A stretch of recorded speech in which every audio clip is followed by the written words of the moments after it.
Hello everyone, I hope you're doing well today. In this video, we are discussing why this year's CitizenCon is so important, especially compared to some of recent years. Now, with that, we will also be discussing some of the things we could see as well, some of the outliers that we just haven't really talked about here, and just getting hyped for the event this Saturday. Now, before we get into it, if you are enjoying the content, feel free to stick around and subscribe. I do have channel memberships open if you wanted to go the extra mile, and feel free to join the community Discord. I would love to have you there, especially for this year's CitizenCon. With that out of the way, though, let's get into why this year is so important for CitizenCon. All right, and before we really get into this, I think there's one really important piece of information, and I will let Jared say it one more time really quickly. Time for the distraction of CitizenCon. That's why we're not doing a larger event this year. It's why we're doing a smaller, more focused thing. Even when we did digital CitizenCon, those were still these big 6, 8, 10 hour things. We called that CitizenCon. This is not CitizenCon. It's CitizenCon Direct. It's a much smaller, more focused thing, specifically on the work of the Star Citizen team and what they plan for the next year of development. We're not going to look at 1.0 stuff and stuff like this. It's just we're going to take a look at what the next year of our intention is for that. So it's a much smaller, more dedicated thing. Now, obviously, there are some distinct differences from this year and other years. The big one being time, it's going to be a much shorter event. But he talks about how it is focused on the next 12 months. And he adds on to that we aren't looking at 1.0 stuff here. And that really kind of gives me a better idea as to what we are seeing, not only in this event, but what comes after the event, actually in the next 12 months. And I know it's going to be hard to believe given CIG's reputation, Citizen on 2023. We all know how that went. But I genuinely do think that this year will be different, and I have a few reasons for that. Now, I think the most obvious one, and I know we've talked about it a ton on this channel, has been how 2025 has been the year of stability, playability, all the content driven stuff that we've had so far. And whilst, there has been hiccups here and there's been content that breaks after new patches release and whatnot. They've undoubtedly done a lot this year to get this game into a better place, not only performance wise, but content and gameplay wise. Do I still miss getting some of those big feature updates? And do I really want to see some big features in the game? Absolutely. But undoubtedly, they actually kept their word for once, it felt like earlier this year, whenever we had Jared and Benoit on that first SCL talking about what they're going to do for this year, they genuinely were talking about what was going to happen. If you really look back at that live stream, maybe not every single thing was addressed and has been addressed since then, but they've done a really good job at actually talking about what they wanted to do and then acting on it. And I think that's something that's really important to note, especially for when we go into this year's CitizenCon. The second big reason why I think this sitcom could be really different has been the lack of Inside Star Citizens and Star Citizen lives over the course of the whole year. As frustrating as it has been to sit here and not hear anything about features or systems for the long term, basically the only way we have heard about that has been through monthly reports. I think it's actually a really smart play from CIG, and I think it's going to benefit them a whole lot more in the long term, even if the short term it's a little bit more frustrating. These teams that are working on these features really get to keep their head down and just simply work on them like normal. They don't have to worry about getting content for an Inside Star Citizen or even just going onto a Star Citizen Live and talking about the feature. And they also don't have to worry about getting it ready for release. Obviously, at some point they will, but there's no real big deadlines. We know that for this year, these monthly patches have basically only content. There's very few features in here. And is again frustrating as that can be as a player, those people that are working on those features are probably getting a lot more from it rather than having to again put them into a really crappy like tier 0 or tier 1 spot and then get it released and it's all broken and frustrating. They really get to work on it as much as they need to, and then they will inevitably at some point get the feature out. I think we are seeing this in real time with engineering. As much as I would have loved to seen that thing a year ago when it was supposed to release, I genuinely do think that when we get that feature, even just in tech preview, it's going to be a much better experience than what we would have had and generally have a lot more quality of life improvements because they've been able to develop it over a much longer period rather than, again, rush it out like they typically do for most patches. And I think this will benefit CitizenCon in the fact that what we see is probably going to be much closer to a final product rather than getting really, really scripted demos like the space station demo from last year. As much as I love watching that because it really was a cool thing to see and it's a cool idea for 1.0, there's absolutely no way that in 2 or 3 years when we actually get space stations, it's very similar to what we saw in that demo because it's just so early in development. How could you really possibly show that off without there being significant changes later down the line?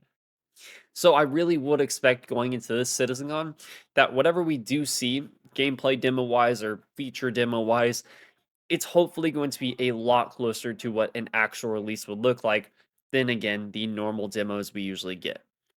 So, going back to the main topic, why is this here so important? It really, again, comes down to CIG aiming to do something different. If what Jared said is even slightly true, this is the first time going into a CitizenCon we really know their intentions with what they're actually showing us. Rather than watching it, listening to them say like, "Yeah, Chris will, come on the stage afterwards, say we want to get this on in the next 12 months or whatever." And then that's what our quote unquote expectations are for what we just saw. No, this is a year where we genuinely can know beforehand that what we're going to see is supposed to actually release or at least get in our hands in some form within the next year. Now, before we move on, let me know how you feel about that down below. Do you think that with the reasonings I kind of gave, with how they've been treating this year with content and developers just keeping their head down, do you think that going into the CitizenCon and the expectations Jared set, are we actually going to see stuff that releases within the next year? Or are we just going to get the normal CIG stuff? We see stuff, they say, like, hey, it's coming soon, and then it just does not come soon. I would love to hear your thoughts because genuinely, this is the first time in a while that I think we actually could see CIG show us things that are going to release soon TM. Let me know down below. I am actually very curious as to what your thoughts are.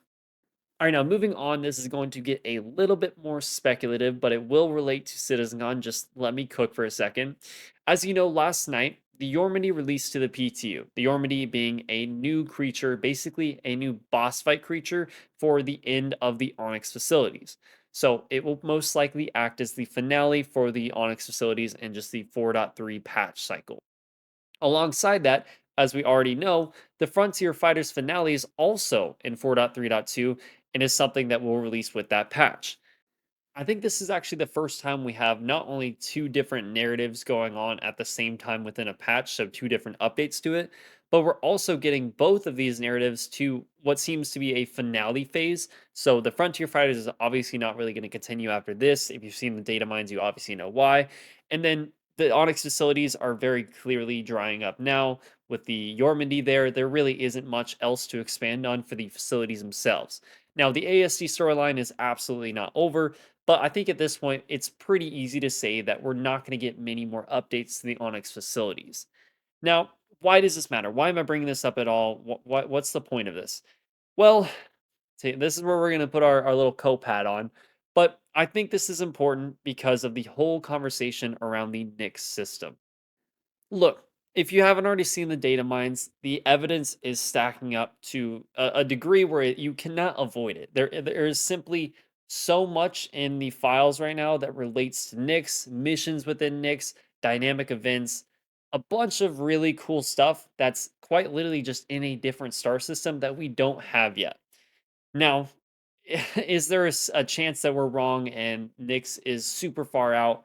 Uh, maybe. But again, if you haven't already seen the evidence, I mean, it's hard to deny the fact that Nyx is probably very close. Look, if you have not seen the data mines and whatnot, I totally don't blame you. And honestly, it's probably just a better way of playing the game because you're generally more surprised when you see these big events.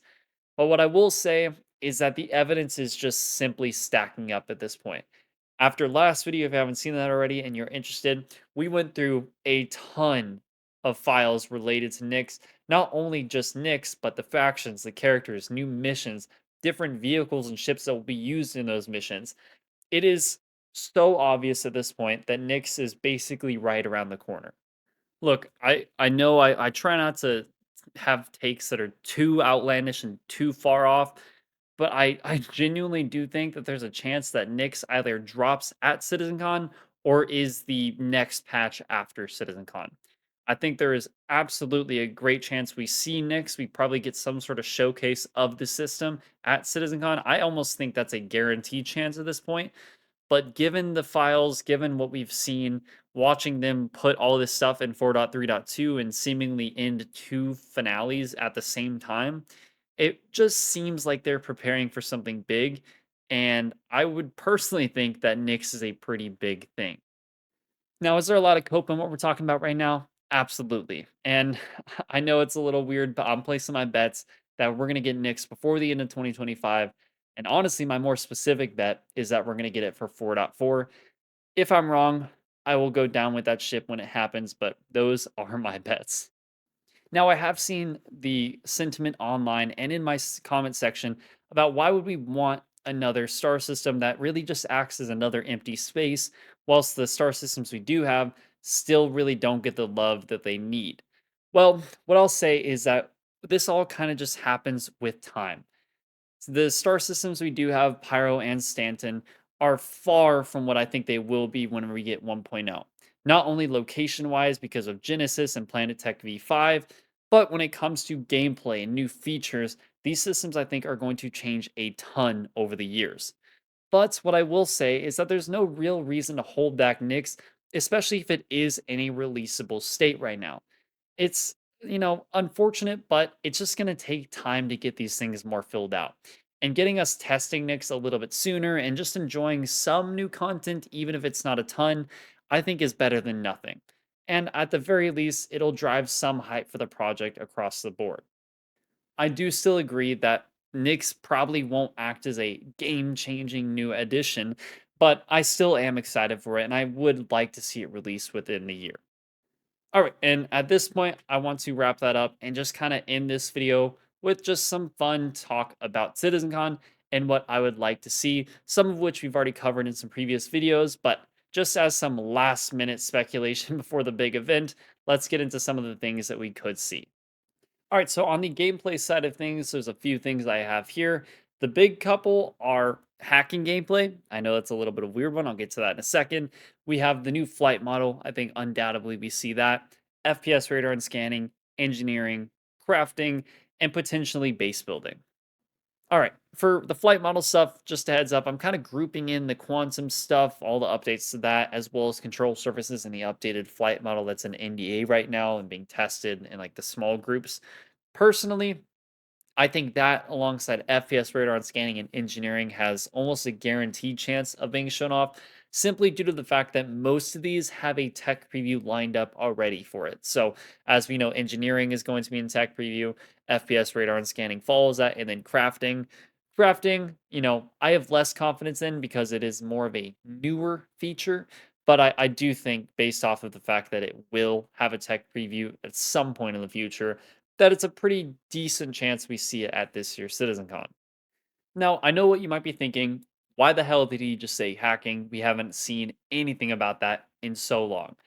Whilst we haven't seen anything, we have actually heard a few things, and that's mainly been through monthly reports. Now, I think it's been mentioned maybe 3 or 4 times this year, but the last mention we had of it was in the July monthly report. Basically, they said they were adding options to help teach players how to use the feature on top of some bug fixing. Now, I don't know about you, but that sounds like it's a lot closer to being finished out than it ever has been in the past. And generally, if I'm going to help teach players how to use my feature, I would probably want to have the whole thing developed so that I'm not missing anything and it doesn't get screwed up later when they add more to the feature. I could be entirely wrong here, and this is more of a copium take, I think, but I do think hacking is a lot further along than we realize and has a decent chance of releasing next year. Base building, I know that is kind of up in the air. They've mentioned it, honestly, I think less than they did hacking. So there's not as much confidence that base building is going to be ready for next year. But I do think that there's a decent chance we see it. I mean, base building has clearly had work done to it over this year. We've seen it on the progress tracker. It's been worked on behind the scenes. Maybe they just haven't been nearly as transparent about it. Maybe for the sake of surprise. I'm not necessarily sure though. Now, when it comes to other things like ships, This is something I think we all know we're going to see. We know that the Paladin is, I mean, at this point, I think it's confirmed to be launching with 4.3.2. And then alongside that, we know that we're going to see something about the Asperia Stinger, most likely, as well as the Gray's Market Shiv. What that is exactly, we don't know. But I think there's also a chance we see other developments. I think that, this one might be a little bit cope, but I think seeing an updated concept of the Kraken is pretty likely given the fact that it's now in its white box phase and they already did some reconcepting earlier this year. They would probably want to show that off for the sake of just giving us an update on that ship. And since it is in white box, I guess there is the chance that it releases next year in 2026. Now, alongside that, there is a chance we see other ship news, but I'm not going to hold on to that too much. It's almost guaranteed we'll see the Perseus, but this is just normal CIG stuff. If you didn't think we were going to see ships at CitizenCon, then I don't know what you're thinking. Now, there's also a few things I would love to see as well that I'm less confident in. Things like Starware. That's a system that we've heard about before. At CitizenCon, we saw a couple updates on it, but really haven't seen much. Not super confident in that. The Area 18 Municipal Works. Would love to see it, but I think it's locked behind instancing, so there's a decent chance we don't see it over the next year. Things like freight elevators functioning properly with vehicles going through them and whatnot. That's probably a really cope take, but one can wish, I suppose. Maybe some updates on the new inventory. We know that that's pretty early in development, though, so I'm not necessarily confident that they would have anything to really show us quite yet. And then a big one for me personally is some new FPS weapons, armors, gadgets, all that stuff, just to make FPS gameplay a little bit more exciting. We already know that we're confirmed to see 2 new armors and 3 new weapons, but I would love to see a little bit more than that, especially since we're going to get a kind of a glimpse at what we'll see over the next year. So it's a good opportunity to at least hint at what weapons and gadgets we could see in upcoming patches. All right, now I'm gonna stop there because I know at this point I'm just speculating on having a little bit of fun with the CitizenCon conversation. But we're 2 days away from the event. I'm really looking forward to it. I hope you are as well. As you can tell from this video, I have some pretty crazy takes, especially with the whole Nick stuff. But I'm standing firm on it. I don't really think I'm gonna eat my words when I say that Knicks will release before the end of 2025. But if I do, I will make sure I hold myself accountable to that. Thank you so much for watching and sticking around to the end. I know this is a bit of a crazy video, just really talking about CitizenCon across the board. But I hope, again, you are excited for this because I think it'll be a lot of fun. And I'm just looking forward to seeing what they have in store for us. If you haven't already, feel free to join the community Discord. We are going to, I'm sure, talk about some of the things we see during the event. And then next week, of course, on this channel, we are going to cover some of the really cool things we see. So I'm really pumped. I hope you are. Thank you so much for watching. I hope you have a wonderful day, and I will see you in the next one.